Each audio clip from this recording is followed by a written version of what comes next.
immense challenges before. The general theme was from inequity to equity.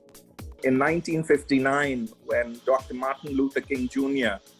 and Coretta King arrived in India for the first time, the land of Gandhi, and at the airport, Dr. King was asked, how is it to be in the land of Gandhi?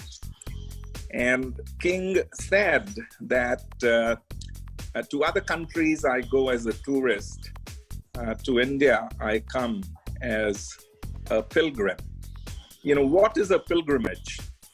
I've been to a pilgrimage to Montgomery, Alabama, to the Rosa Parks Museum, standing at the exact same spot where Rosa Parks was booked, because she chose to, again, sit in a certain place on a bus, and chose to much rather go to prison than to move backward. The first few times I went to South Africa in the early 90s, I had to go to Pietermaritzburg train station, because in June of 1893, that's the train station where Mohandas Karamchand Gandhi, a 23-year-old lawyer, was thrown off a moving train with all his luggage, because he had a first-class ticket, and it was, the brown skin and his perception of being a coolie, which led to that great injustice. Of course, now there's a little museum in the waiting room of where Gandhi sat on a wet and windy night, shivering, and of course has called it one of his sort of most transformational moments. I've been to Robben Island, taking the ferry from the waterfront in Cape Town.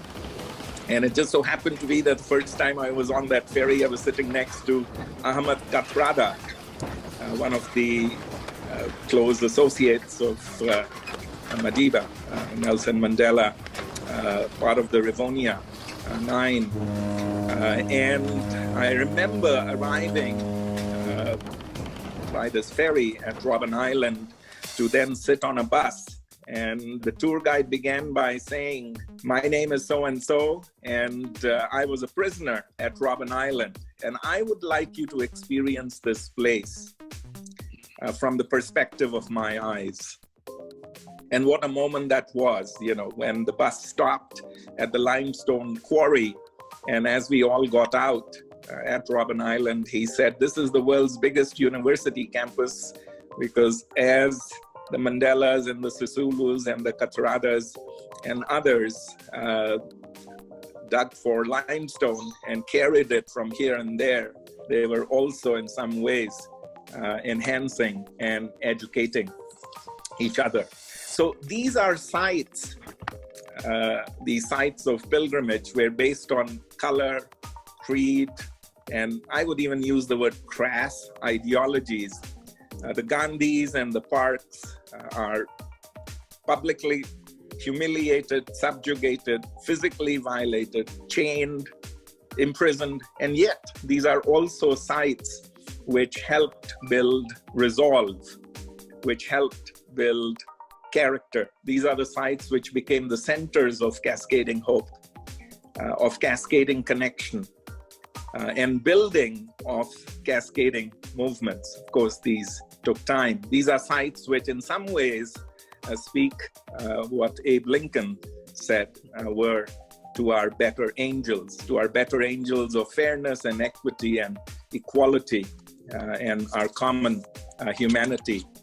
It's interesting, in 2000, when Mandela arrived in New Delhi, 49 years after King's pilgrimage and 103 years after Pietermaritzburg, to receive the Gandhi Peace Prize, he acknowledged the significance of Pietermaritzburg. He said, in 1893, you gave us a lawyer by the name of Mohandas Karamchand Gandhi. And 21 years later, when that was the length of Gandhi's tenure in South Africa, we gave you back a Mahatma. From a 23-year-old lawyer to a 44-year-old Mahatma, who then, of course, went back to India and did things A few years ago, when I was in Prague, I of course had to visit the Václav Havel Library, the last president of Czechoslovakia and the first president of the Czech Republic, and the one who initiated the Velvet Revolution.